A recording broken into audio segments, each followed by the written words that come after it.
Ja es aizmirstu vārdus un es aizmirstu lietas, vai tā ir demence? Vai tev tajā brīdī bija vēl 5, 7 citas lietas prātā? Ja es saprotu to, ka es esmu aizmirsus, tā vēl ir tā kā laba zīme. Ja ir aizdoms par kaut ko, man liekas, ka vienmēr ir vērts aiziet pie ārsta. Kā jūs teicat, mūsu hobijs ir sēdēt dīvānā, tad kāds izaicinājums nervu sistēmai? Nervu sistēmai nav nekāda izaicinājuma. Es varētu domāt, ka man ir slikta atmiņa, bet patiesībā problēma ir citur, ka es vienkārši kaut kā neuzņemu to informāciju. Opā, tas ir kaut kas bīstams vai vēl kaut kā, un es pilnīgi pārfokusējos. Viss.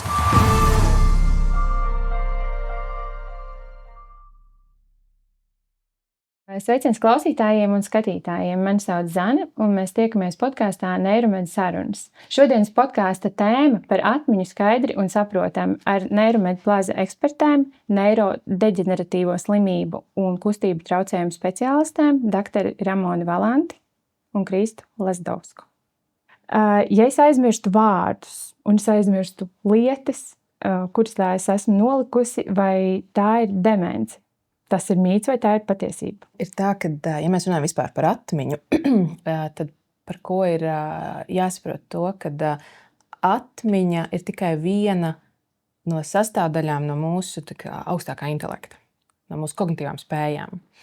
Un viena daļa ir atmiņa, kuru vēl ir iedala smalkāk īslaicīga atmiņa un ilgtermiņa atmiņa. Un vēl pie mūsu intelekta, lai veidotos vispār šis intelekts atmiņa, viss tas ir arī valoda, uzmanība, koncentrēšanās spējas, analīzes spējas, plānošanas spējas, un tas ir virkni dažādu. Kad mēs vienmēr, jo cilvēki parasti fokusēs tikai vienīgi uz atmiņu. Ja, tas tāds varbūt biežāk runātais un biežāk uzsvērtais. Un, ja mēs runājam tieši par šo kā lai saka, aizmāšību, ka ieejot telpā, pēkšņi attopies, kad neatceries, ko tu šeit darīji, ir tā, ka mūsu smadzenes visu laiku analizē kaut kādu informāciju. Ja, mēs visu laiku redzam daudz objektus, daudz informācijas, ikdienā kaut kas tā kā notiek, mums kaut ko saka, un smadzenes visu to filtrē un sašķiro. Tā ir īslaicīga atmiņa, un tad no īslaicīgās atmiņas mēs kaut ko ieliekam ilgtermiņa atmiņā, lai tālāk to visu atcerētos. Bet ja tās informācijas pārāk daudz, un tajā brīdī smadzenes to nav uzskatījuši par vērā ņemamu informāciju, viņas pat to nereģistrē.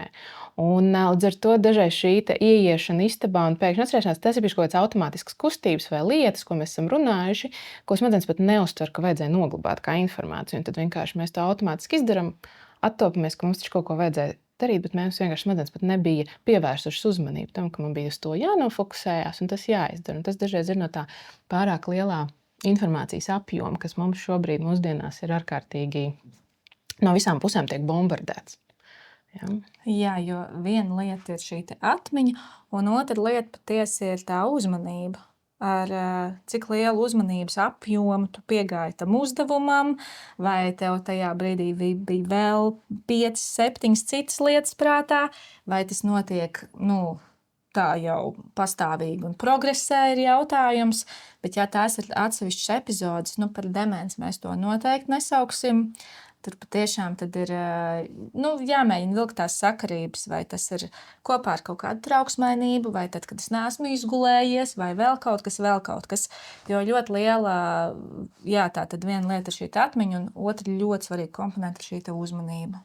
Kā mēs varam noturēt to uzmanību, un vai viņi mums kaut kur jau neaizpeld, kamēr mēs jau esam iegājuši tajā telpā un pamanījuši vēl 5 uzdevumus pa vidam, kas būtu jāizdara. Jā, un tātad kā ir, ja es atceros to, ja es saprotu to, ka es esmu aizmirsus, tā vēl ir tā kā laba zīme? Noteikti. Teiksim tā, kad ja mēs spējam atsaukt atmiņā, tas vienmēr ir laba zīme. Jo dažreiz nāk cilvēki uz pieņemšanu, saka, doktori, man ir pasliktinājusies atmiņa. Es kādreiz, tīpaši vecāka gadagājuma cilvēki, viņi saka, doktori, es kādreiz varēju šitā te atcerēties cilvēku vārdus, uzvārdus, aktieru vārdus, uzvārdus. Tagad mēs runājam par kādu aktieri, un es neatceros vārdu. Un tad man ir jāpadomā, un es viņu atceros tikai pēc 5 minūtēm. Ja? Jā, tam cilvēkam ir diskomforts, jo viņš ir pieredzējis, ka tās visas atmiņas procesi vienmēr ir bijuši zibenīgi, bet ir jāsaprot to, ka mūsu dzīvē ejot uz priekšu, gadiem ejot uz priekšu, tas ir normāli, ka kaut kādi arī atmiņas un vispār mūsu ķermeņa procesi kļūst nedaudz lēnāki. Un ja mēs vienmēr spējam tomēr atcerēties informāciju, tad mēs īsti nevaram runāt par tādiem kaut kādiem ļoti smagiem atmiņas traucējumiem un tā, bet drīzāk par tādu palēnināšanos. Ja? Un tad ir jāstāsta, vai tā palēnināšanās ir tāda fizioloģiska, vai varbūt vēl kaut kas cits ir ietekmējis šo te procesu, to, ka tie procesi kļūst lēnāki. Ja? Ir arī kaut kādas citas slimības, kas var šos procesus palēnināt. Ja? Piemēram, arī to pašu, ko jau Krista pieminēja, šis emocionālais stāvoklis, piemēram, depresija viennozīmīgi palēnina visus nervu sistēmas procesus. Ja? Un tad tās visas reakcijas, viss kļūst lēnāks. Tā kā, man liekas, ka ir ļoti svarīgi, kad mēs runājam vispār par atmiņu un nervu sistēmu vai vispār par cilvēku veselību. Tas ir tāds liels kopums. Mēs nevaram izolēti paņemt atmiņas. Vienmēr jādomā, kādos apstākļos tas ir, kāda ir fona saslimšanas, kāds ir mūsu noskaņojums. Tas arī, man liekas, ir ļoti, ļoti svarīgi saprast, vai tajā brīdī veidojas kaut kāda atmiņa vai nē, un vai mēs spējam vispār viņu reproducēt. Jā, laikam, ja mēs tā skatāmies uz tiem atmiņas traucējumiem, jāuztraucas iespējams būtu tad, ja es aizmirstu kaut kādu daļu no situācijas, un tas sāk kļūt regulāri. Kas, piemēram, tur satikos vakar ar draudzeni, mēs runājām, bet man pilnīgi izkrīt sarunas fragments ārā. Un es vispār neatceros kaut kādu sarunas etapu. Vai, piemēram, biju veikalā, iznācu ārā ar kaut kādu iepirkumu, nākamajā dienā skatos iepirkumu, un es neatceros, kā es viņu nopirku. Man ir izkritusi vesela tāda epizode no tā mana visa atmiņu bloka. Un nākamais noteikti ir tas, ko pamana līdzcilvēki biežāk, ko pats cilvēks nepamana, ir, ja tiek atkārtot uzdot vienu tie paši jautājumi. Piemēram, mēs dzīvojam kopā tur ar savu vecmāmiņu vai ar mammu vai ko, un ja sākās, bet mēs šito vakar izrunājām. Un nākamajā dienā mēs atgriežamies atkal pie šī jautājuma. Kaut kāds sadzīvisks jautājums, un tad mēs redzam, ka tas cilvēks patiesi neatceras. Viņš atkārto 3-4 reizes ar dienas starplaiku to pašu jautājumu, cenšas noskaidrot to pašu atbildi. Tas ir tas brīdis, kur mēs sākam tā kā bažīties, ka jā, izklausās, ka ar pašu to atmiņas procesu tātad kaut kas, līdz galam varbūt arī nav kārtībā. Bet tādas epizodiskas reizes, ko es pats pēc tam spēju atsaukt atmiņā, tur tad vienkārši ir varbūt jānomierinās, jāpaskatās, kas ir vēl blakus noritošs process dzīvē, vai kaut kas to neietekmē, un jāvēro uz priekšu, kā un kas notiek. Jā, skaidrs. Tātad, ja es atceros, ko es aizmirsu, vēl ļoti labi. Tas jau ir labi. Jā. Jūs minējāt, ka bieži vien pacienti arī saka, ka man nestrādā atmiņa. Vai smadzenēs ir kaut kāda konkrēta vieta, kur atmiņa atrodas? Vispār, ja mēs runājam par atmiņu, noteikti tā ir tīkla lieta. Ja? Ir atsevišķas zonas, kuras ir vairāk iesaistītas, varbūt atmiņas veidošanās. Piemēram, tāda zoniņa, ko varbūt visi ir nosaukumu dzirdējuši, kā hipokamps, kas ir viennozīmīgi tāda svarīga zona, kas ir atmiņas veidošanā. Bet tāpat laikā ir arī pieres, garoz, un kas ir arī ļoti interesanti, ir arī smadzenītēm ļoti liela nozīme vispār kognīcijas un atmiņas veidošanās. Tā kā tas ir tāds vairāk vispār visas nervu sistēmas tīkla lieta, un ar dažiem atsevišķām zonām, kas ir varbūt primārāk tieši atbildīgs par to. Bet varbūt es gribu šeit piebilst, ja mēs vispār runājam par atmiņu kā tādu, kad cilvēkiem ir arī jāapzinās to, ka viena lieta ir šīs smadzeņu zonas, kuras varbūt ir ietverts šie savienojumi, bet ir ļoti svarīgi saprast to, ka ir arī tāda lieta kā smadzeņu kapacitāte un kognitīvā kapacitāte. Un tās ir divas dažādas lietas. Un, piemēram, smadzeņu kapacitāte, tas ir tas smadzeņu tilpums, tas neironu skaits, ar kādu mums daba ir devusi. Ja? Un mēs šajās konkrētajās zonās, cik tad tur ir tās šūniņas, cik viņas spēj aktīvi reģenerēties, un tās ir varbūt lieta, ko mēs līdz galam nevaram ietekmēt, tas ir, kā mums ir iedots. Ja? Un tad ir vienīgais jautājums, vai mēs ātrāk to visu izlietojam ar sliktiem, kaitīgiem ieradumiem vai nē. Ja? Bet šie cilvēki, kuriem ir lielāka smadzeņu kapacitāte, viņi labāk spēja atjaunoties pēc kaut kādām neiroloģiskām slimībām, pēc insultiem, pēc tādām lietām. Ja? Un tad ir otra lieta, ir kognitīvā kapacitāte. Tas ir tas, par ko mēs bieži vien satraucamies, atmiņas traucējumi un tas. Un savukārt kognitīvā kapacitāte mēs varam trenēt. Un tad mēs varam šīs zonas nodarbinot, ja, trenēt šo vispār atmiņu, uzmanību, koncentrēšanos un tādā veidā uzturēt to visu. Ja. Tā kā varbūt ir noteiktas zonas, bet kopumā tā ir vispār smadzeņu kvalitāte, smadzeņu funkcionālā kvalitāte un kā mēs to uzturam, ja, kas ir ļoti svarīgi atmiņai. Jā, tā ir taisnība, ka tie ir tās atmiņas un noteikti tur liela loma ir tam hipotalāmam, hipokampam, kurš jau ir pieminēts, un to mēs esam diezgan daudz dzirdējuši. Un noteikti arī citām zonām, un noteikti te ir jāpiemina tā pieres daiva arī. Noteikti. Pieres daiva mums ir tāds, ja tas hipokamps ir kā tāds atmiņas bloks, tāda atmiņas karta, tad tā pieres daiva tiešām ir kā tas procesors, kurš to visu saliek kopā, sadala pa uzdevumiem, saprot, ko man no tām atmiņām vajadzēs, nevajadzēs, kad vajadzēs, kur es to noglabāšu. Tādu integritāti vispār veido un vada. Un tāpēc arī, kad mēs veicam kaut kādas attēldiagnostikas, piemēram, skatās jau ne tikai to hipokampu, bet arī vispār to smadzeņu apjomu. Un mums pat ir īstenībā tādas skalas radiologiem, vai tas apjoms sarūk atbilstoši vecumam, jā, nē, vai straujāk sarūk nekā būtu jābūt. Un tur vērtē arī to vispārējo smadzeņu apjomu un pieres daivu, hipokampu un tā. Jā, cik interesanti. Tad kaut kur tā nostīta atmiņu var redzēt. Apmēram. Mums ar vien vairāk sāk parādīties dati par to, ka var redzēt. Un nevienmēr tas ies tā roku rokā, ka tagad ir tas smadzeņu apjoma samazinājums, piemēram, un tad noteikti būs 100% slikta atmiņa. Tā nav. Tur ir tā lieta, ka smadzenes ir plastisks orgāns. Iespējams, tā masa ir mazāka, bet varbūt tiem neironiem ir spēja labāk noturēt šos savienojumus. Un tas pats neirons kaut kādā ziņā varbūt ir kvalitatīvāks. Un tāpēc mēs nevaram tā pateikt, ka tā korelācija ir tāda tieša, ka jo mazāk smadzeņu, jo sliktāk, bet ir saistība, tur ir. Jā. Un, ja es jūtos nogurusi un man ir grūti koncentrēties, es varētu domāt, ka man ir slikta atmiņa, bet patiesībā problēma ir citur, ka es vienkārši kaut kā neuzņemu to informāciju. Jā. Un šeit ir tie modificējamie faktori, tie faktori, pie kuriem mēs varam strādāt visi. Piemēram, mēs zinām to, ka miegs absolūti svarīgs. Absolūti svarīgs. Katru nakti mums vajadzētu būt noteiktam daudzumam dziļā miega, noteiktā daudzuma šī REM miega varbūt ir dzirdēts. Un īstenībā pēc šī teikt, cik kvalitatīvs ir tas miegs, nosaka arī smadzeņu vecumu. Un mēs jau varam pēc miega kvalitātes pateikt, vai šīs smadzenes ir, piemēram, novecojušas vairāk nekā pacienta īstais vecums vai cilvēka īstais vecums. Tā kā ir ļoti daudz, un, protams, ka ar sliktas kvalitātes miegu mēs nevarēsim procesēt informāciju normālā apjomā.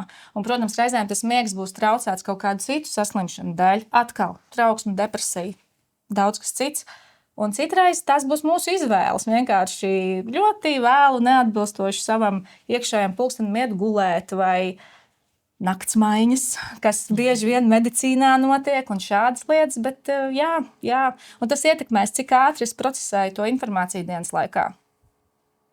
Un viena lieta ir miegs, fiziskā aktivitāte, arī tas, ko mēs ēdam, kā mēs ēdam, piemēram, arī tas pats, piemēram, visu laiku, ja mēs ēdam ātros ogļhidrātus, un tad mēs domājam, kāpēc mēs jūtamies saguruši, un mums ir nevaram koncentrēties, attiecīgi arī sliktāka atmiņa. Tad vienkārši jāpadomā arī tas, ko mēs ieguldam savās smadzenēs, kā mēs viņās ieguldamies, vai mēs neprasam ar pārāk mazu ieguldījumu, pārāk daudz pretī. Tas arī ir tāds ļoti svarīgs faktors. Un tad ir papildus visādi kaitīgie ieradumi. Ja mēs smēķējam, smēķēšana bojā sīkos asinsvadus. Sīkie asinsvadi, tās ir galvas smadzenes. Ja? Un visiem cilvēkiem, kas smēķē, ilgstoši smēķē, bojāsies sīkie asinsvadi un pasliktināsies smadzeņu kvalitāte. Līdz ar to arī attiecīgi kaut kādi procesi paliks aizvien lēnāki.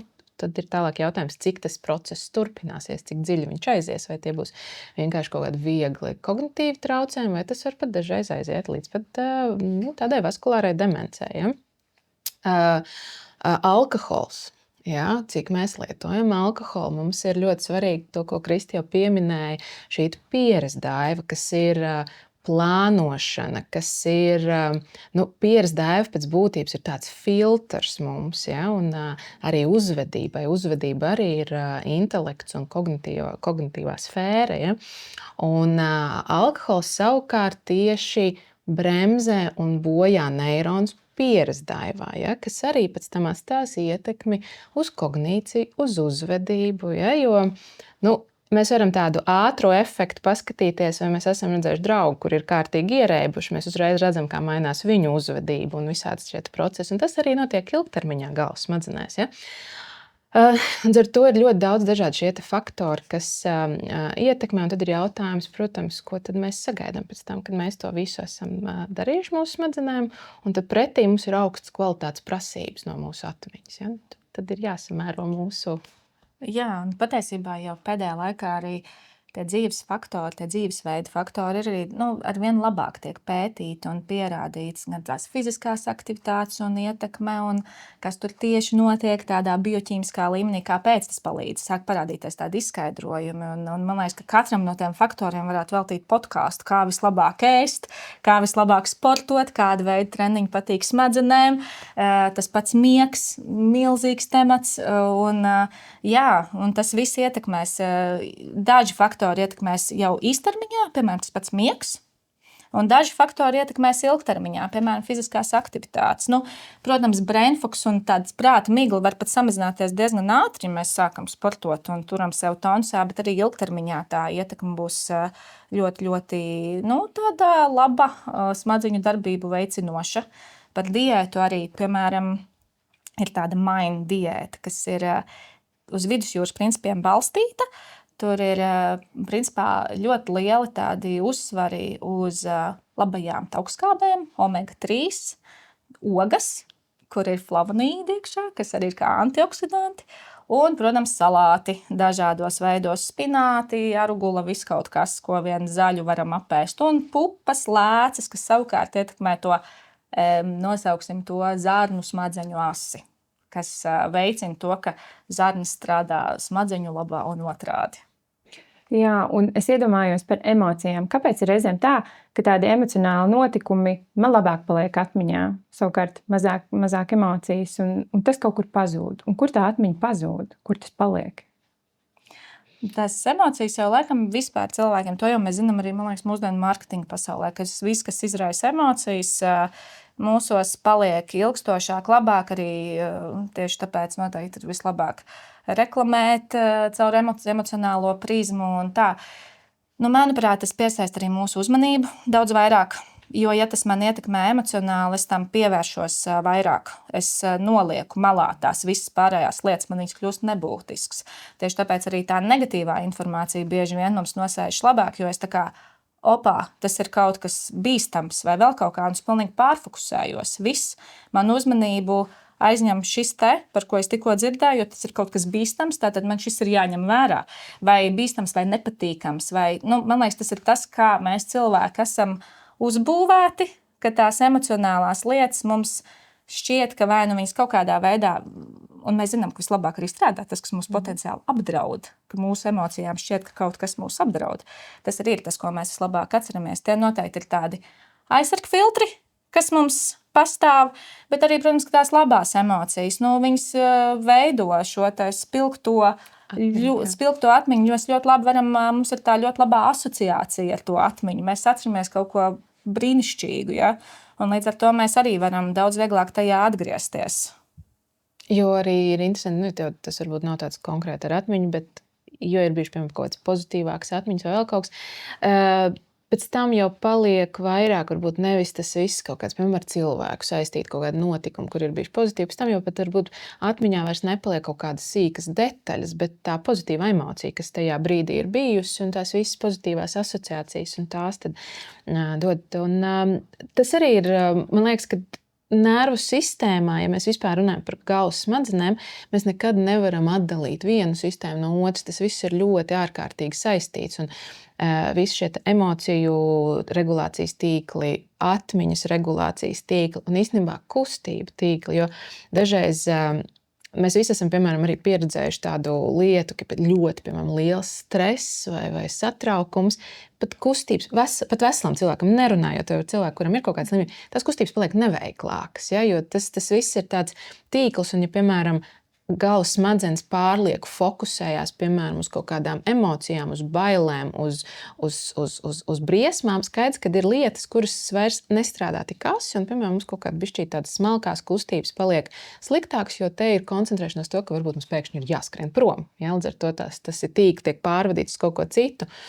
Un tas arī, man liekas, ir ļoti svarīgs aspekts, tāpēc tā emocionālā lieta arī ir ļoti svarīga arī šīs visai atmiņas veidošanai un visam tas, jo jāsaprot to, ka ir slikts, piemēram, emocionālais fons, tad galvas smadzenes vienkārši fokusējās uz kaut ko citu, un tajā brīdī, piemēram, mums tās atmiņas arī nemaz neveidojās. Ja? Vai taisn otrādāk ir tik ļoti kaut kas slikts, kad šo mēs pārāk fokusējamies, un tas ir tikai vienīgais, par ko spēj domāt, un pārējais jau arī vairs netiek reģistrēts tajā nervu sistēmā. Ja? Tā kā man liekas, ka ir ļoti svarīgi, nervu sistēma ir tāds liels kopums, kas pārklājas gan emocijas, gan atmiņas, kustības, tas viss ir ļoti, ļoti saistīts savā starpā. Jā, smadzenes ir tāds tā kā gudrs menedžeris, kurš izdzēš ārā lieko, to, ko viņam nevajag, ja, uz to, ko smadzenes negrib fokusēties. Jā, noteikti. Noteikti, jo ir jau kaut kādas arī, kā saka, savu kapacitāti, cik mums viss ir, un tad ar kādu laiku tad mēs tā kā attīram to nezinu, cieto diskus, nāsu spēcīgi tehnoloģijās, bet tad fokusējas uz kaut ko, kas ir svarīgāks tajā brīdī. Un īstenībā, kas ir ļoti paradoxāli, mēs dažreiz ar savu apzināto prātu varbūt gribam fokusēties uz kaut ko citu, bet šī zemapziņa īstenībā fokusējas uz kaut ko citu. Un te parasti ir doma arī kaut kādas slimības ir fonā. Ja? Un varbūt nervu sistēma vairs nespēja tik ļoti pakļauties tam visam, ko mēs gribam no viņas. Ja?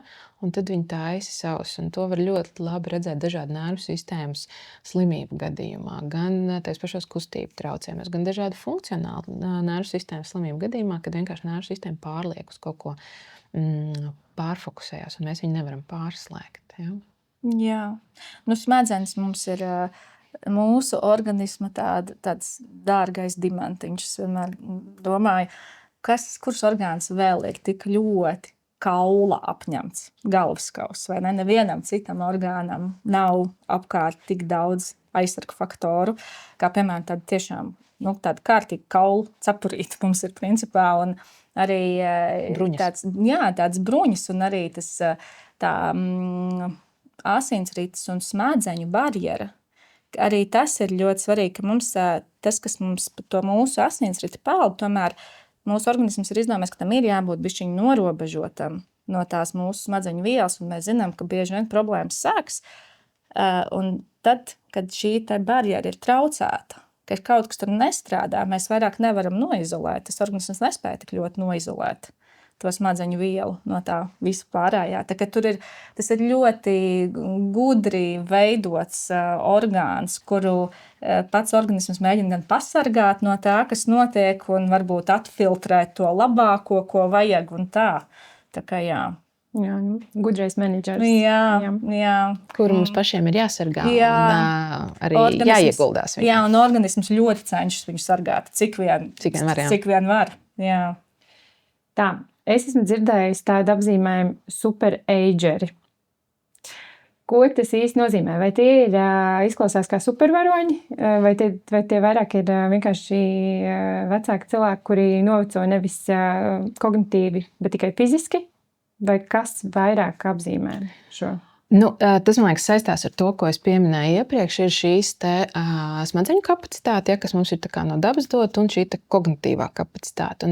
Un tas ir tas jautājums par to, cik mēs dzīves laikā ieguldam sevī. Ir cilvēki, kuriem jau izējoši ir šī nervu sistēma ir izturīgāka, un viņā var mazāk ieguldīties, viņa tā būs diezgan izturīga. Ja? Un ir cilvēki, kuri to var iegūt ļoti, ļoti ieguldoties ar pareizu uzturu, ar sportošanu, ar tā kā slimību profilaks, ja arī tad, kad vecāku gadagājumu cilvēks saslimst, mēs tā kā tomēr ārstējam tās citas saslimšanas, ja tur, piemēram, tās pašas kardiovaskulārās un tāds. Un tādā veidā mēs nenolietojam tās savas galvas smadzenes. Bet kopumā par superageriem uzskata cilvēks, kas ir virs 80, bet kuru kognitīvās spējas ir pietiekami vēl joprojām ātras, salīdzinoši varbūt citiem šajā populācijā. Bet es domāju, ka šeit ir ļoti daudz dažādu faktoru, kas spēlē. Viena lieta ir šī jau esošā, kas ir no dabas dota šī smadzeņu kapacitāte, bet arī tas, ka cilvēki ir sociāli aktīvi. Ir ļoti svarīgi, mēs esam sociālas būtnes, un kognīcija ir ļoti saistīta ar būšanu sociāli aktīvi. Diemžēl bieži vien sabiedrībā var redzēt, jo cilvēks paliek vecāks, jo viņš izolējās no sabiedrības. Ja? Un tas ir viens no faktoriem, kas veicina savukārt atmiņas un vispār kognitīvo procesu pasliktināšanos. Ja? Un, ja mēs turpinam arī gados būt sociāli aktīvi, mēs meklējam citus cilvēkus vai mazbērnus pieskatam, vai citus cilvēkus savā vecumā, ar kuriem pavadīt laiku, iet staigāt, tur runāties. Ja? Tas viss uztur tās smadzenes, ka viņas turpina darboties. Ja? Līdz ar to es nedomāju, ka superageri ir supervaroņi, kas ir kaut kas ir pēkšņi, sporādiski, nejauši radies, bet tas ir arī tas, ko mēs esam ieguldījuši sevī. Ja? Un savukārt no otras puses, ja mēs no 15 gadu vecuma smēķējam, lietojam alkoholu, mūsu hobijs ir sēdēt uz dīvāna un skatīties televizoru, mēs nevaram gaidīt, ka 60 gados, vai vēl jau vairāk runājot 80 gados, mūsu viss šīs nervu sistēmas augstākā darbība būs ideāla. Ja? Visdrīzāk viņi jau ap 50, 60 būs stipri sliktāk nekā kādam ap 80. Ja? Ja tas ir par to, ka mums ir jāieguldās. Un šeit ir, piemēram, es vienmēr saku, ka viens no labākajiem kognitīvo traucējumu profilaksēm, viena lieta ir šī ķermeņa veselības stāvoklis, bet otra lieta ir arī izaicinājums galvas smadzenēm, nervu sistēmai. Ja? Un viens no tādiem labiem profilaktiskiem veidiem ir mainīt hobijus.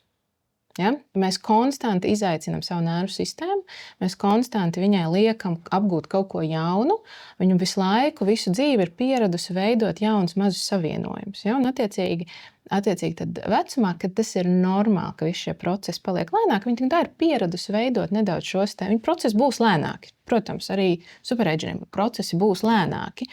Bet viņi tik un tā būs pieraduši, un tad mēs varam sagaidīt, ka viņi funkcionēs normāli. Bet ja mēs nekad to neesam darījuši, kā jūs teicat, mūsu hobijs ir sēdēt dīvānā, tad kāds izaicinājums nervu sistēmai? Nervu sistēmai nav nekāda izaicinājuma. Ar to viņi nav pieradusi aktīvi visu laiku veidot jaunus savienojumus, visu laiku kaut ko darīt, attiecīgi viņi zaudē šīs spējas. Viņas paliek aizvien kultrāks līdz beidzot. Un tad, kad, piemēram, notiek kaut kādas tās pašas lietas, piemēram, insults, tad mēs nevaram sagaidīt, ka, protams, ir šī individuālā, ka varbūt ir ļoti laba šī smadzeņu kapacitāte, bet kopumā mēs nevaram pēkšņi gaidīt, ka smadzenes tagad sāks veidot jaunas sinapses, jo, lai gan viņi tur 30, 40 gadus nekad to nav trenētas darīt. Ja?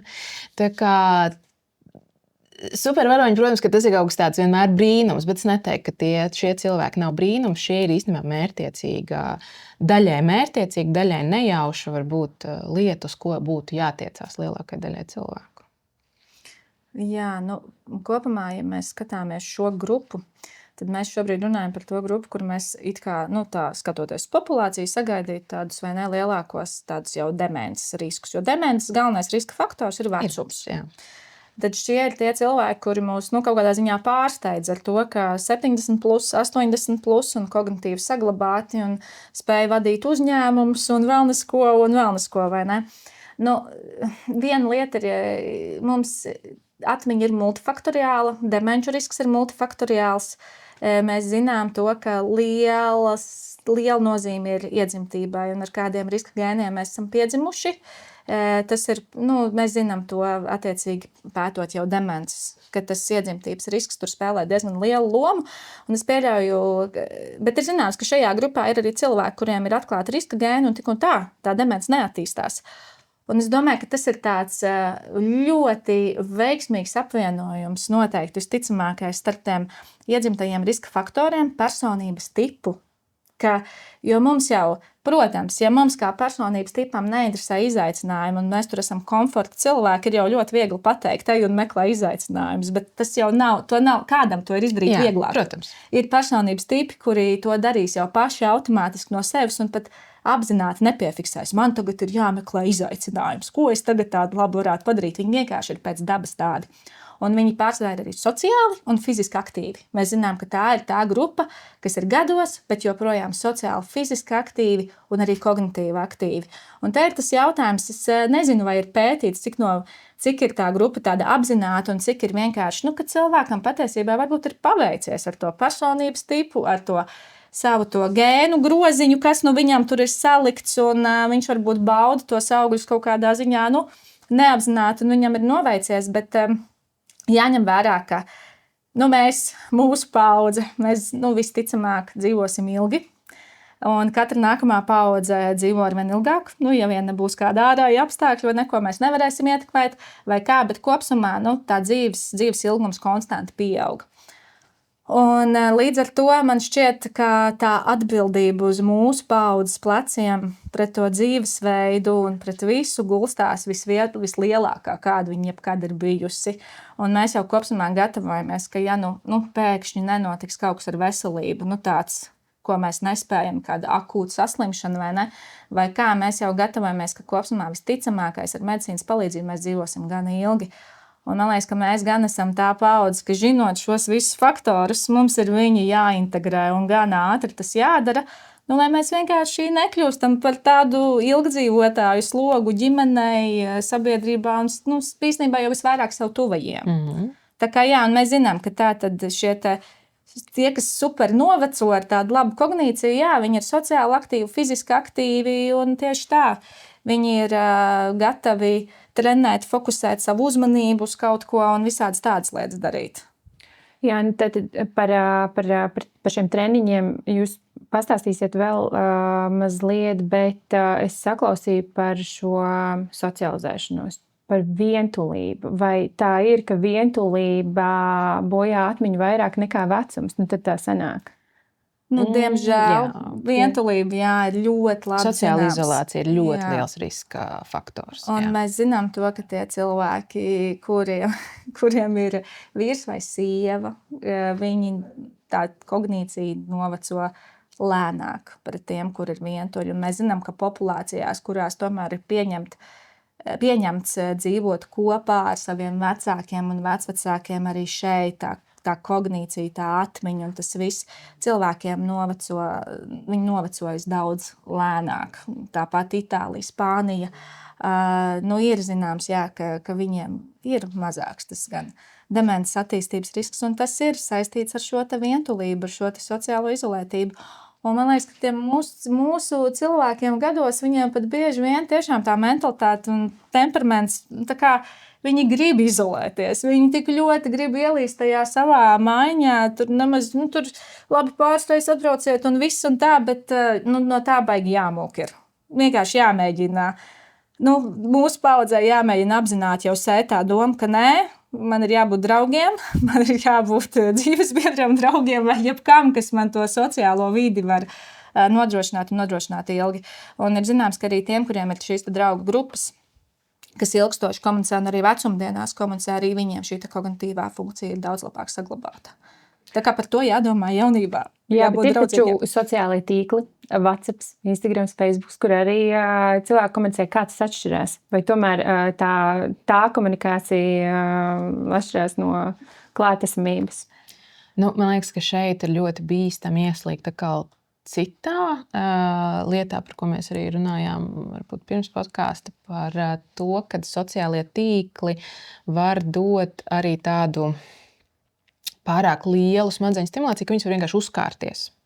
Par tā, ka mēs nespējam vairs izsekot līdzi, tā stimulācija ir tik daudz tās informācijas, jo, būsim godīgi, mēs tur Facebookā nav tā, ka mēs tikai sarakstamies ar draugiem vai te pašā Instagramā, mēs jau nesarakstamies, vienkārši uzņemam to visu bezjēdzīgo informāciju un dažreiz stundām varam uz tā uzkārties. Ja? Un līdz ar to šie sociālie tīkli atkal ir, un viss šis sociālais mēdī un viss tas ir jāspēj filtrēt to, ka tas var atkal radīt otru tādu galējību, kad tās smadzenes vairs nespēja izfiltrēt, kad viss ir par daudz, un tad atkal ir tās pašas smadzeņu miglas un vispārējais, kad ir grūti koncentrēties, un beigās tā nav nekāda komunikācija, bet tas notrādāk mums tā kā grūž tādā.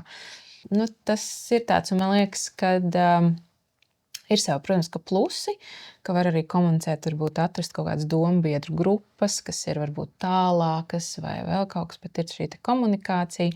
Ir arī ļoti interesanti Āzijā, kur robotika un viss, kas tiek veidots, tieši ļoti tiek pievērsts tam, ka tur arī ir dažreiz varbūt problēma, kad vecs cilvēks paliek viens, un tad viņš sociāli izolējās. Un, lai novērst šo, tad meklē, piemēram, robotu kompanjoni. Ja? Savukārt, vai ir tāds projekts, kur, piemēram, cilvēki ar kaut kādām slimībām, kuras viņiem liedz iziet ārpus mājas, bet viņiem, piemēram, viņi labprāt komunicētu, ka viņi strādā restorānā caur robotu. Tas ir video, viņi attālināti vada robotu, un viņi sarunājas ar cilvēkiem, kas pretī savukārt sarunājas ar viņu. Viņi fiziski tur neatrodās, bet sarunājas. Un tas arī ir tāds ļoti labs veids, ko varētu izmantot. Līdz ar to tā ir tāda monēta ar divām pusēm, kas no vienas puses ir ļoti labi, bet ja mēs nejūtam šo robežu, mēs varam ļoti ātri pārkāpt citā robežā, tā kā citā tajā grāvī, kad ir atkal par daudz stimulācijas, mēs papildus uzņemam kaut kādu lieku informāciju. Varbūt arī komunicējam ar cilvēkiem, kuri tur arī visādi šīs te ir jautājums, ar ko mēs komunicējam. Ar to, tas ir tāds, tā ir nākotne noteikti. Mēs nevaram izolēties no sociālajiem medijiem, bet, man liekas, ir ļoti smalki jāspēj nošķirt šīs te robežas. Jā, kur tas varbūt arī rada tādu informācijas pārsātināmību, un kur tas man tiešām rada tās patīkamās emocijas komunikācijā, kur tā komunikācija ir spontāna. Jo bieži vien jau tā komunikācija arī visās platformās, tur varbūt gan par darbu, gan par visu kaut ko. Jautājums ir, ko un kā mēs tur komunicējam, vai tas sniedz mums kādu patīkamu emociju un tādā veidā. Jā, tātad, principā, ja mēs gribam saglabāt atmiņu, tad tomēr būtu vēlams, ka mēs tiekamies ar cilvēkiem, komunicējam klātienē un dzīvē, un mazāk tomēr patērējam sociālo tīklu informāciju. Ir jau tagad arvien vairāk, man liekas, cilvēki ņem šīs te pauzes sociālo tīklu un visu kaut ko, un arī jūt, ka tā nervu sistēma nomierinās, un līdz ar to arī tāda kognitīvā kapacitāte noteikti kaut kādā brīdī, tā kā pieaug. Bet man šķiet, ka tā sociālā komunikācija ir arī tāda aci pret aci komunikācija. Viņa arī ir ļoti izcils kognitīvs treniņš. Jo, piemēram, es tev kaut ko pastāstu, es jau nezinu, kāda būs tava reakcija. Tu man kaut ko pasaki pretī. Man ir jānolasa tavs sejas izteiksme, tava ķermeņa valoda, tavs balss tonis, pēc tam vēl ko tu saki, ko tu man saturiski saki, vai ne? Un tas ir ļoti daudz ienākošā informācija, un tas notiek tajā brīdī, konkrēti tad. Man tur nav pēc tam laika domāt, tas ir, ko mans smadzenes spēja tajā brīdī izvilkt, ko mans smadzenes pēc tam atkal spēja dot pretī. Un man liekas, ka bieži vien jau arī, vismaz mēs jūtam, man liekas, arī pēc piederīgajiem un kaut kur ģimenē, ka tad, kad sāk tā komunikācija kļūt tāda dīvaina un garlaicīga un tāda, ka mēs nevaram to sarunu, tas vairāk nav tāda pingpong bumbiņa, bet pamat to bumbiņu. Un pretī, nav, tur netiek uztverts ne tas teksts, nekas, un tu jau jūti, te tā kognīcija bišķiņa tā kā krīt, ka mēs jau vairāk nevaram par tēmu uzturēt sarunu, mēs nevaram smuki aizslīdēt uz citu tēmu, mēs nevaram savilkt kopā kaut kādas tēmas, un man šķiet, ka tas ir ļoti labs arī smadzeņu treniņš, kurā mēs piedalāmies, plus vēl mēs varam saņemt kādas patīkamas emocijas. Varam arī nepatīkamas, bet emocijas tas dod, jebkurā gadījumā arī. Viena lieta ir tas, ka tas ir treniņš, bet tas ir arī, piemēram, visiem var uztraucās par kognitīviem traucējumiem vai manam tur vectām vēl kaut kas. Tas jau ir arī filtrs. Tieši tas, ko Krista teica, ka ja tā saruna rit raiti, tad skaidrs, ka viss kārtībā. Pat ja viņš tur aizmirst aktieru vārdus, uzvārdus, un pēc tam pēc kāda laiciņa atcerās, bet viss jau kopumā. Jo dažreiz sanāk, teiksim tā, dabūt pacientus, kuriem piederīgie ir atveduši, beidzot pie ārsta, jo, piemēram, ir izgājis no mājas un nav varējis atrast ceļu atpakaļ, ja, un tad ir maldījies tur pa pilsētu, vēl uz kaut kur, tad skaidrs, ka tur jau ir problēmas, ļoti lielas problēmas. Un uztaisot visus izmeklējumus, ir skaidrs, ka tā apmaldīšanās nav bijis pirmais simptoms. Ja? Un tad tiek parunāts pietiekami, vai jūs nemanījāt kaut kādas iepriekšējās zīmes par to, kad ir kaut kāda problēmiņa. Mēs sakām, nē, viss ir kārtībā, bet pēc tam runājot, ir saprotams, ka tā komunikācija ar to veco cilvēku, tur vienreiz nedēļā, vienreiz mēnesī, ok, bet tā komunikācija arī vienmēr bijusi ar jā, nē atbildēm. Ja? Ar to no tā nevar atfiltrēt. Un tad ir sanāk, ka tas cilvēks ir dzīvojis tādā savā burbulītī, kaut ko tur ir darījis, cik viņš ir apzināti jau ar tiem kognitīviem traucējumiem ir spējis uzturēt. Un jā, nē atbildes neparāda to, vai tur ir problēma vai nē. Jo viņas dažreiz ir automātiskas, dažreiz var trāpīt, netrāpīt un tā. Un tāpēc ir ļoti svarīgi, kad mēs tomēr runājam, ir saprast to, ka mēs uzturam to sarunu. Un vai cilvēks ir spējīgs uzturēt to sarunu. Un ja tas tiešām no sarunas uzturēt, no dialoga pāriet uz jā, nē, tad arī tas ir tāds, varbūt, ka ir jāsāk domāt vēl līdz tam, ka tas mūsu piederīgais ir izgājis ārā un apmaldījies. Ja nav varējis atrast savā pagalmā atpakaļ ceļu, ja, tad jau ir tādi jau smagi īstenībā traucējumi. Tas arī ir ļoti svarīgi, kā mēs paši komunicējam. Ja tur, piemēram, nav, ir tā mūsu cilvēki, mūsu platumgrādus tiešām mīl daudz vecāki izolēties savā dārzā, visi, bet tad, kad tomēr mēs viņus apciemojam, tad varbūt vajag tās sarunas tomēr mēģināt uzturēt, lai tu saproti, kas tur notiekās. Jā, ļoti jāvēro, vai ne, savi līdzcilvēki, un ko es esmu ievērojis, ka arī viņi tiešām gados vecāki cilvēki, viņi reizēm ļoti grib ar tevi parunāties. Jā, viņiem ļoti vajag, un vajag ļaut, un vajag to dot, un tas viņiem palīdz. Jo tas nav vienkārši parunāties, bet tas ir arī svarīgi viņu kognitīvām spējām. Jā. Tā ir neapzināta, varbūt vēlme uzturēt tās savas kognitīvās spējas, jo mēs mazāk ar viņiem komunicējam, jo viņas arī kritīsies. Jā. Atgriežoties pie smadzeņu atmiņas trēniņa, kā ir ar krustvārdu mīklām vai valodu mācīšanos? Vai tas palīdz? Īstenībā es tieši pēdējās dienās uzdūros 2024. gada publikācijā, kur bija liels tāds pētījums tieši par dažādiem šiem kognitīviem treniņiem un ilgtermiņa rezultātu. Un tur bija cilvēki pirms 20 vai 25 gadiem veikuši dažādus kognitīvos treniņus, kas ir atmiņa, kas ir tādu patērnu atpazīšana, un kas ir tāda smadzeņu ātruma un tāds procesēšanas treniņš. Un tad viņiem bija dažādos apmēros šie treniņi dot, un tagad viņi bija pēc 25 gadiem gājuši cauri vēsturēm, kam ir attīstījusies demence, kam ne. Un izskatās, ka tieši mums ir jātrenē tā reakcija, ātrums un procesēšana. Tas nozīmē, ka minēt krustvārdu mīklas noteikti nav slikti, mēs neko sliktu nenodarīsim sev, bet varbūt mums nav arī tādu datu, ka tas ļoti palīdz, jo smadzenes tad cenšas atcerēties to, ko mēs jau zinām. Jā, mēs tur uzlabosim atsaukšanu, atmiņu atsaukšanu un tādas lietas, bet vai tas mums tā palīdzēs to kognitīvo kapacitāti noturēt? Nē. Un tieši tādi tie treniņi, kas ir uz ātru tādu reakciju, ka tikai es piefiksēju, ka man kaut kas ir ātrumā jāpiefiksē, piemēram, kaut kāda vizuāla signāla. Tur ir pat aplikācija, kur to var trenēt un darīt. Ja tu piefiksē vizuālu signālu, tev viens ir centrā, viens perifērijā, tev viņi parāda tur ļoti ātri, tev pēc tam ir jāatbild uz jautājumiem, kas tur bija, kas bija perifērijā, kas bija centrā, un tās smadzenes trenē ar ienākošo informāciju, ļoti ātri, fiksi, reakcija, plus vēl izejošā informācija, vai spēja atbildēt uz jautājumiem, vai spēja izprocesēt, ko man tur vispār parādīja. Un es domāju, ka šeit patiesībā arī daži sporta veidi ļoti palīdz.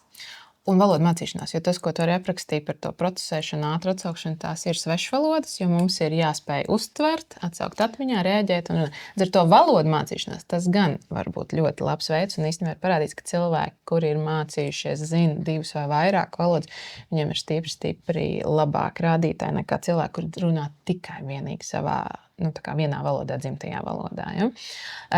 Tā kā tas gan, un tas, ko Krista teica, ka krustvārdu mīklas ir labs, varbūt laika pavadīšanas tāds, kas bet ja mēs uz to liekam cerības, ka tas ir kā kognīcija, nē, tā nav. tas ir vienkārši atsaukšana atmiņā, zinātnuma informācija, kas atkal nav izaicinājums galvas smadzenēm. Ja?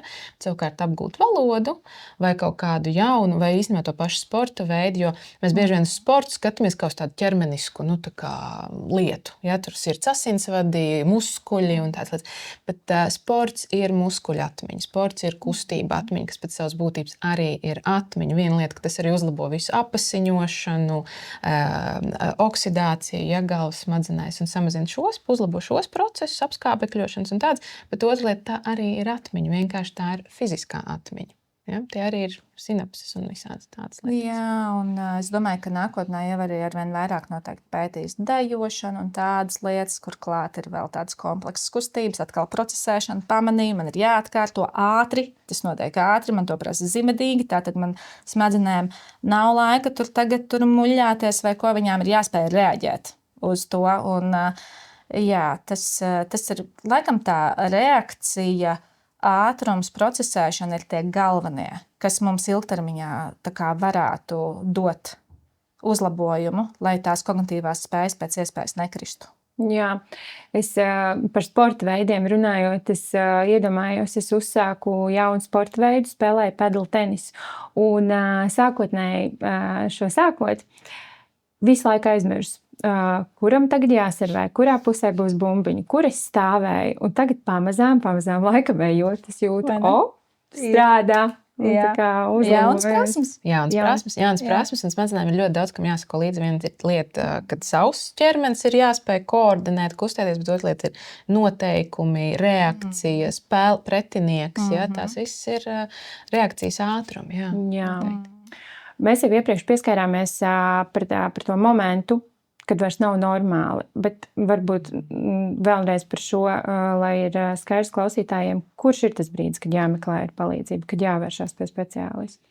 Man liekas, ka tas ir ļoti, ļoti, ļoti individuāli, bet viena lieta ir tas, ka cilvēks jūt jau, kad netiek galā, piemēram, ar kaut kādām savām ikdienas aktivitātēm. Ja, ja tas ir strādājuši cilvēks, ka netiek ar darba pienākumiem galā. Ja. Tas noteikti ir šī cilvēka paša faktora, un tad ir noteikti no piederīgiem. Jo šeit ir jāatšķir, varbūt dažreiz mēs runājam vienkārši par kognitīviem traucējumiem, kas varbūt dažādi faktori ietekmē. Tur depresija, tur nekoriģēta hipertensija, cukura diabēts, neārstēts, un tie ir tādi sekundārie iemesli. Vai tā ir kaut kāda šī neirodeģenatīva saslimšana, tur, piemēram, Alzheimers, ja, kur ir daudz šie ģenētiskie faktori spēlē lomu. Un, piemēram, šie cilvēki varbūt ne līdz galam būs kritiski pret to, ka viņi vairs nespēja kaut ko darīt. Un šeit ir ļoti svarīgi šī ģimenes iesaistīšanās, ka mēs jūtam, ka cilvēkam mainās uzvedība. Ja? Ātri paliek šausmīgi aizskaidināts, pēkšņi uzsprāgs ne no šā, ne no tā. Ja? Nespēja uzturēt varbūt šo dialogu. Bieži vien runā par vienu un to pašu, ja? Tā kā iestrēgstošas domas, visu laiku muļļā vienu un to pašu, sarunā visu laiku atgriežās. Ja? Vai pēc laika visu laiku atgriežas to, ko Kristi jau teica. Ja?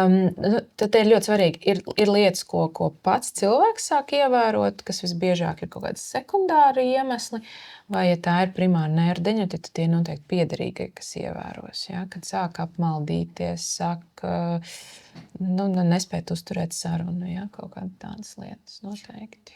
Jā, laikam tas būtiskais, kas šeit ir, mēs jau zinām, ka kāpēc ir vērts par tiem atmiņas traucējumiem aizdomāties, ir tas, ka mēs jau vienmēr noskrīnējam arī tādus vispārēju to organismu veselību. Piemēram, sekundāros iemeslus. Jā, piemēram, tiks noteikti pārbaudīts, vai nav diabēts un vairogdziedz ar funkciju un dažādas citas šīs analīzes. Un tas tātad, noteikti tas ir tas, ko jau mēs runājām, tātad atgriezties pie viena un tā paša jautājuma, izkrīt kaut kādi konkrēti fragmenti. Tur jau mēs domājam, ka tas tā kā vairāk liecina, tas būtu tāds sarkanais karoks, ka varbūt līdz galam kaut kas nav. Protams, tālāk jau apmaldīšanās un šādas lietas, tas jau bieži vien mēdz būt jau vēlāk. Noteikti no sākuma tiks noskrīnēta arī trauksme un depresija, kas var izraisīt pat pseidodemenci, kur šīs prātspējas kļūst tik lēns, ka tiešām ļoti atgādina demenci, bet tur patiesībā tas iemesls ir depresija vai tā pati trauksme ar šo domu skrējienu nenormālo. Un noteikti tajos gadījumos, ja ir aizdoms par kaut ko, man liekas, ka vienmēr ir vērts aiziet pie ārsta. Un tad pēc tam ir jāuzticās tam ārstam, jo ja viņš saka, ka izklausās tur, piemēram, pēc izdegšanas, kad patiesībā cilvēks sāk stāstīt, kā viņam iet darbā, un mēs nevaram sagaidīt, ka cilvēkam ar izdegšanas sindromu būs laba kognitīvā funkcija. Tā viņam ir mainījies neurotransmiteru līmenis, nebūs. Un tad noteikti jāmēģina uzticēties tam ceļam, ko tas speciālists ir iedevis. Ka, piemēram, aizējam pie tā psihiatra un izrunājamies. Un tādas lietas. Un tad savukārt, vēl jau tas pats, mēs jau zinām, ka tie priekšfaktori, kas vēl parādās pirms atmiņas, ja mēs runājam par tādu riktīgu neirodeģeneratīvu slimību, piemēram, Alzheimera slimību, tur jau parādās pat iepriekš miega traucējumi un viss kaut kas cits, ko mēs vēl mūsdienās varbūt uzreiz nevaram tā pieiet, tā, ka mēs tagad to atklājām, izskatās, uzreiz varam izārstēt. Nē, bet tās terapijas jau arī lēnām parādās, arī jau tādas, kas bišķiņ tomēr ietekmē patoģenēzi, tāpēc, manuprāt, šis ir tas brīdis, kad ir vērts pie tā ārsta aiziet. Un arī, piemēram, ir šie miega traucējumi vai tas pats nekontrolēts asinsspiediens. Mēs nekad nepateiksim uzreiz, ziniet, kas tur ir Alzheimera slimība. Ja? Bet ko mēs varēsim, mēs koriģēsim, ārsts koriģēs šos faktorus, kas savukārt neveicinās kā riska faktors iespējams tālāk. Tas nav dažreiz, diemžēl, ja tā ir ģenētika, mēs varam koriģēt daudz riska faktorus un tā attīstīsies. Ja? Tā diemžēl ir. Bet savukārt maksimāli nominimalizējot šos dažādos riska faktorus, mēs varam redzēt, ka apstājās un pat uzlabojās kognīcija un varbūt nemaz neprogresēs tālāk. Bet ja mēs viņus nekad nekoriģējam, vai progresēs lēnāk, ja diemžēl ir, piemēram, neirodeģeneratīva slimība, ja viņi varbūt vienkārši sāks progresēt lēnāk. Bet ja mēs viņus nekad nekoriģējam, tad tur mēs nevaram arī, mēs nevaram, piemēram, domāt par kaut kādām specifiskām Alzheimera medikamentiem, kas mūsdienās tur sāk aizvien vairāk un vairāk pētījumu parādīties, ja mēs neesam to bāzi sakārtojuši, ja, kur īstenībā, kas vienkārši turpinās to slimību virzīt uz priekšu. Ja? Un tas pats, piemēram, ir to, ka dažreiz, piemēram, ja pasaka, kad ir izdegšana, ka vajag aiziet pie psihiatra, un cilvēki ir dažreiz ļoti pret to noskaņot, bet mēs pat nevaram, varbūt, ja mēs neesam izslēguši vai nokoriģējuši tos trauksmenos vai depresīvos simptomus, mēs pat nevaram redzēt tālāk par šiem simptomiem, vai kaut kas ir nopietnāks. Vai tiešām tur ir neirodeģeneratīva slimība vēl apakšā. Jo šīs, piemēram, trauksme un depresija īstenībā arī ir priekšvēstneši daudzām neirodeģeneratīvām slimībām. Bet kamēr mēs neesam šo faktoru nokoriģējuši, mēs nemaz neredzam, kas tur tālāk notiekās. Ja? Tāpēc arī šīs visas korekcijas ir ļoti, ļoti svarīgas. Pat, ja mēs, piemēram, nevaram apturēt neirodeģeneratīvu slimību, viņi var tiešām palēnināt to progresiju. Un savukārt, ja mēs nekoriģējam šos faktorus, tad mēs vēl vairāk piedodam eļļu ugunī, ja, lai tas viss ātrāk iet uz priekšu. Un vēl par risinājumiem es atcerējos, ka bija ļoti tāda sena TV reklāma, kurā kungs gados saka, kur ir manas brilles un kur vispār paliek lietas. Un reklamēja medikamentus. Kā ir ar medikamentiem? Vai tas ir kāds risinājums, vai tas strādā? Vai... Šeit laikam ir jānošķir tās divas lietas. Ja? Ir neirodeģeneratīvās saslimšanas kā Alzheimers, kas ir arī ģenētiski noteikts, un šīs slimības, diemžēl, mūsdienās kā izārstēt nav iespējams. Ir daži medikamenti, dažas stratēģijas arī mūsdienās tiek meklēts, kā palēnināt šos procesus, bet kā pilnībā izārstēt nav iespējams. Un tad ir kognitīvie traucējumi sekundāri, jeb citu saslimšanu dēļ. Piemēram, nekontrolēts asinsspiediens. Bojā sīkos asinsvadus, veidojās kognitīvie traucējumi, kas var noprogresēt līdz demencei. Bet ja mēs tomēr stingrāk pieejam un koriģējam to asinsspiedienu un nedzīvojam, ziniet, bet es jūtos labi ar spiedienu 170, tas nekas, smadzenes ar laiku vairs nejutīsies labi. Ja? Un tik un tā koriģējam šo asinsspiedienu, tad mēs varam apturēt šos pasliktināšanās process. Līdz ar to vienmēr, kas ir arī svarīgi, ko ārsts dara, principā saprot, vai ir sekundārs iemesls, vai, diemžēl, tā ir primāra lieta, kas ir šī nervdeģenerācija. Ja tas ir sekundārs, mums vienmēr ir jākoriģē šie sekundārie iemesli. Ja? Un medikamenti ir dažādas grupas ar medikamentiem, ko mēs varam izmēģināt, lai uzturētu. Ja? Un šeit ir svarīgi, ja tā ir nervdeģeneratīvā saslimšana, tad mēs kādu laiku vienkārši uzturam to stāvokli, tā kā apmierinošā stāvokli ar to medikamentu palīdzību. Ja tie ir sekundārie, tad arī mēs varam palīdzēt tām smadzenes pastimulēt, bet ja mēs neesam ārstējuši to sekundāro iemeslu, tad arī nekas nepalīdzēs. Ja? Un tā ir vairākas grupas, piemēram, kas stimulē galvas smadzenes, kas ir tādi klasiskie medikamenti, ko lieto pie atmiņas traucējumiem. Tiem, piemēram, ir acetilholinesterāzes inhibitori. Ja? Jo acetilholīns tā ir viela, kas ir vajadzīga šo te nervu sistēmas procesu veidošanā, it īpaši atmiņas un it īpaši pieres garoza. Un šis acetilholinesterāzes inhibitori samazina to, ka šī viela noārdās ātri. Ja? Cilvēkiem ar kognitīviem traucējumiem viņa maz izdalās un ātri noārdās. Un tad viss process paliek lēnāk. Un acetilholinesterāzes inhibitori var ilgāk uzturēt šo vielu galvas smadzenēs, lai šie procesiņi turpinātos. Ja? Un tas palīdz kaut kādā veidā uzturēt šo kognīciju kaut kādā līmenī. Tagad ir jauni medikamenti, kas strādā tieši Alzheimera slimības progresijas, varbūt palēnināšanai, kas strādā, izvada šo slimo nepareizo proteīnu, kas izgulsnējās Alzheimera slimības gadījumā. Ja? Viņš amiloīds, un viņi strādā pret šo amiloīdu, palīdzot viņam neizgulsnēties galvas smadzenēs, kas arī parāda to, ka mēs pagarinām šos labos gadus. Ja? Tas tik un tā neizārstē Alzheimera slimību, bet tas vēl var ilgstošāk uzturēt šos stāvokļus labākus šos procesus ilgstošāk uzturēt. Ja? Ar to ir dažādas šīs stratēģijas, noteikti ir.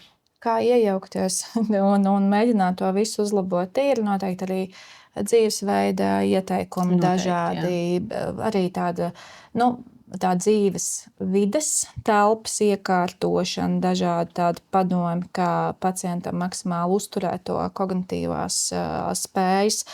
Un es tikai gribēju iedrošināt, ka patiesībā kopsumā jau ir diezgan maz slimības, ko mēs varam izārstēt. Lielāko daļu slimības mēs joprojām mūsdienās apārstējam, un vienkārši ir ļoti tāds labs pavērsiens, ka tagad tai Alzheimera slimībai mums arī atsevišķām formām, tur ir savas nianses atsevišķām formām, un tur ar zināmām tādiem atlases kritērijiem mums ir veids, kā varbūt palēnināt to gaitu. Latvijā šis medikaments ir sarežģīti iegūstams, šobrīd viņš nav valsts apmaksāts, bet šie acetilholinesterāzes inhibitori ir pieejami, un tad ir jāsaprot, un te vairāk tāds varbūt piederīgajiem informācija, ka nebūs tā, ka viņi jutīs tādas lielas izmaiņas, ka tagad mēs uzsākām to medikamentu, un tagad, mans vecstāvs kur visu atcerās. Tā nebūs. Nav. Tāda medikamenta šobrīd patiešām nav. Mēs mēģinām maksimāli uzturēt to kognīciju, un jo viņš varbūt, kaut kādā ziņā, jo viņš agrāk būs vērsies, jo vienkārši vairāk būs tie instrumenti, ko piedāvāt. Ilgāk mēs varam uzturēt. Un ilgāk, un varam piedāvāt tam katram etapam to savu kaut kādu instrumentu varbūt. Jo, diemžēl, piemēram, savukārt, ja mēs runājam jau par dziļiem kognitīviem traucējumiem, tad arī visur vadlīnijās, visur pasaulē jau pasaka, tad vairs nav jēgas arī no vieniem medikamentiem, nav arī vairs jēgas koriģēt riska faktors, nav jēgas vairs medikamentiem, jo viss jau ir nokavēts. Ja? Tāpēc ir svarīgi varbūt agrīni, lai mēs varam uzturēt to tādu nelielo pasliktināšanās līmeni ilgāk, nekā pēc tam, kad jau viss ir nokavēts, pateikt, viss tagad ir paliek tikai aprūpe un pieskatīšana. Un gribēju piebilst, atsaucās atmiņā, ka tagad nav tā, ka valsts nedomā par šiem pacientiem. Ja? Un tā, jo, piemēram, arvien vairāk varās šie dienas centri vaļā, kur tiešām, ja ir tam pacientam tie kognitīvie traucējumi, lai viņš nav tajā sociālajā izolētībā, kamēr tur ir visi darbos un bērnu dārzos un vēl kaut kur, ka viņš var aiziet uz to dienas centru, kur arī viņam ir pieejams spēles un viss kaut kas, un kur viņš var sociāli integrēties, būt kaut kādā tādā sociumā un darboties un nezaudēt šo prāta kapacitāti. Tā kā tas viss ir ļoti svarīgi. Nebūs viens medikaments, kas palīdzēs. Nebūs. Tā šajā slimību jomā tā nav. Tur tā iesaiste ir kompleksa ļoti. Jā. Skaidrs. Tātad stratēģijas un risinājumi medikamentozi ir, bet tāda viena burvju tabletīte nav un nebūs. Jā. Bet tas, ko es šodien saklausīju, ka tiešām socializēšanās, kontakts ar citiem cilvēkiem, sports, dažādas valodu mācīšanās, viss šis ļoti labi varētu palīdzēt. Un ka nevienmēr, vai ne, ieiešana telpā un aizmiršana lietu nozīmē slimību, bet, protams, ka signāls ir jāņem vērā. Un tātad atmiņu trenējam. Paldies jums par šīs dienas sarunu. Ar ekspertēm var tikties Neiromed Plaza klīnikā. Savukārt ar skatītājiem mēs tiekamies jau citās podkāstā epizodēs, bet, lai tās nepalaistu garām, piesakojiet YouTube platformā kanālam Neiromed, savukārt Spotifyā meklējiet podkāstu Neiromed sarunas.